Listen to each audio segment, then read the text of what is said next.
जिला बहाली को लेके जन भावनाओं की कदर करते हुए हमारे सर्व समाज के युवाओं ने एक मजबूत एक्शन प्लान तैयार किया है और उस एक्शन प्लान को, जिसको हम कार्य योजना भी बोल सकते हैं, तमाम नीमका थाना, प्यारे नीमका थाना वासियों में बहुत बड़ा आक्रोश हमें देखने को मिल रहा है। और जन भावनाओं की कदर करते हुए हम सरकार को चेताना चाहते हैं कि ये जो गूंगी बहरी सरकार है, पर्ची की सरकार है, इसको जगाने के लिए हमारे इस नीमका थाना में इंकलाब तमाम युवाओं को लाना होगा और आम आवाम को ये बताना होगा कि युवाओं के द्वारा जो 30 जनवरी को जो चक्का जाम का जो आह्वान किया गया है, कॉल किया गया है, मैं संपूर्ण जनता जनार्दन से, किसान वर्ग से, युवा वर्ग से पुरजोर तरीके से अपील करता हूं, अनुरोध करता हूं, निवेदन करता हूं कि आप बड़ी संख्या बल में अपनी हिस्सेदारी सुनिश्चित करते हुए और लोकतंत्र की परिभाषा को समझते हुए और संविधान की बहुत सी एक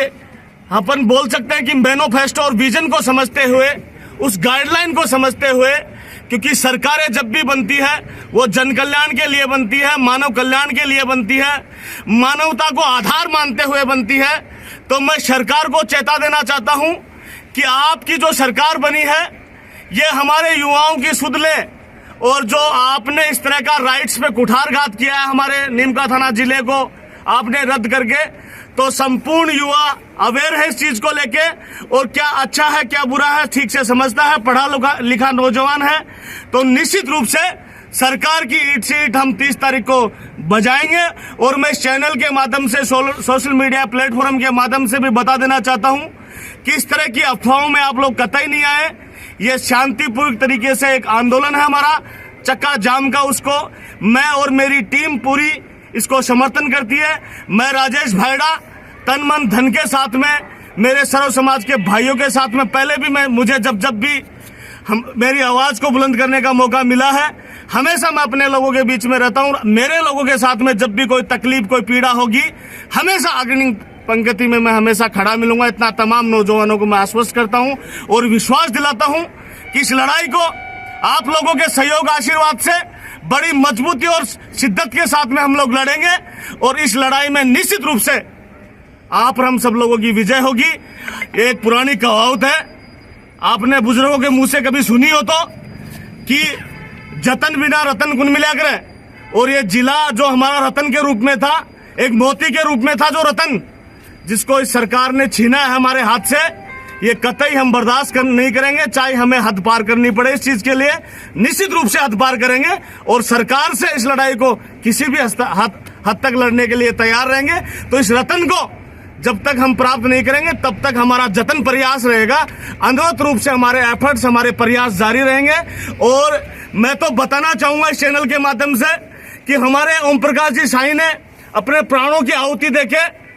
ये बलिदान जो किया है, ओम प्रकाश जी साईं ने, उनके बलिदान को हम कतई बेकार नहीं जाने देंगे, क्योंकि हम युवा हैं, उस आग को समझते हैं, उस पीड़ा, उस वेदना को हम समझते हैं कि उस परिवार पे क्या बीत रही है। बहुत से राजनेताओं ने यहाँ रोटियां सेकने के लिए अलग अलग स्टेटमेंट, अलग अलग अपने आर्ग्यूमेंट्स, अलग अलग अपने विचार रखे हैं, लेकिन मैं इस मंच के माध्यम से, सोशल मीडिया प्लेटफॉर्म के माध्यम से बता देना चाहता हूं कि उनके घर में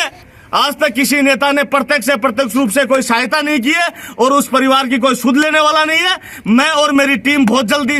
इसको लेके एक मजबूत प्लानिंग कर रहे हैं और निश्चित रूप से उस परिवार को लगेगा कि हमारा जो त्याग, बलिदान, तपस्या जो हमने की है, हमारे बुजुर्ग ने जो की है, वो बेकार नहीं जाएगी। और निश्चित रूप से आप कतई भी ये नहीं समझे कि चक्का जाम के नाम से इस तरह का कोई वॉयलेंस बनेगा। ये शासन प्रशासन की जिम्मेदारी है। लाइन ऑर्डर वो देखें, हम शांतिपूर्ण तरीके से जो हमारी आधारभूत सुविधाएं हैं, हमारी मूलभूत सुविधाएं हैं और जो आवश्यक हमारी सेवाएं हैं, हम उनको बिल्कुल भी ब्लॉक नहीं करेंगे। आवश्यक जो भी हमारी सेवाएं हैं वो निरंतर रूप से जारी रहेंगी। जैसे चिकित्सा से रिलेटेड है, चिकित्सा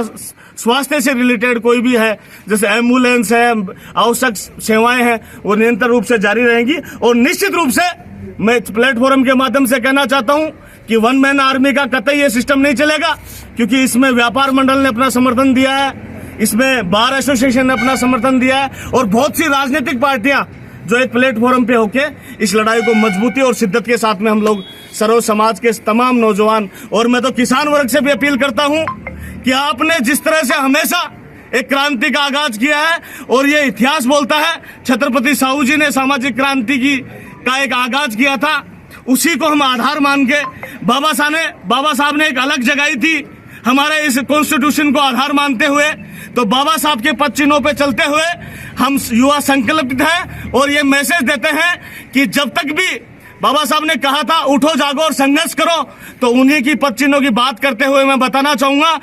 कि हम लोग तमाम नौजवान जाग चुका है इस मामले को लेके। और भगत सिंह जी ने जो इंकलाब का जो नारा दिया था कि हमें हमारी आजादी के लिए हमारे राइट्स में कुठारघात जब होता है तो हमें मजबूती से और शिद्दत के साथ में एक प्लेटफॉर्म पे होकर इस लड़ाई को ताकत के रूप में हमें लड़ना होगा, ये बताना चाहता हूं। और किसान भाइयों से भी अपील करता हूं कि आप लोग भी ये युवाओं को ताकत देने के लिए आप अपना समर्थन दें, और जब जब भी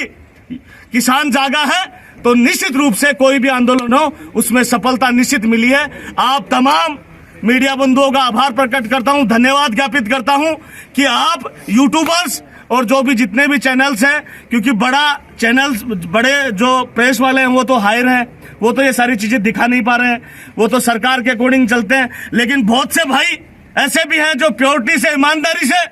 आमजन की बात को रखते हैं, आमजन की बात को दिखाते हैं। तो इस तरह का एक आगाज, इस तरह की एक क्रांति तमाम नौजवानों के द्वारा एक एक्शन प्लान तैयार किया गया है, और निश्चित रूप से 30 तारीख को हम उसको बड़ी मजबूती और शिद्दत के साथ में इम्प्लीमेंट करेंगे। और तमाम युवा ये शपथ और संकल्प लेता है कि अंतिम सांस तक, जब तक हमारा जिला बहाली नहीं हो और हमारा संभाग सीकर नहीं वापसी नहीं हो, सरकार को ये चेताया नहीं जा सकता, और जब तक बहाली नहीं होगा जिला और हमारा संभाग, तब तक इस लड़ाई को बड़ी मजबूती के साथ में हम लोग लड़ेंगे निश्चित रूप से। बहुत बहुत आभार तमाम नौजवान साथियों का, जिन्होंने एक छोटे से मैसेज पे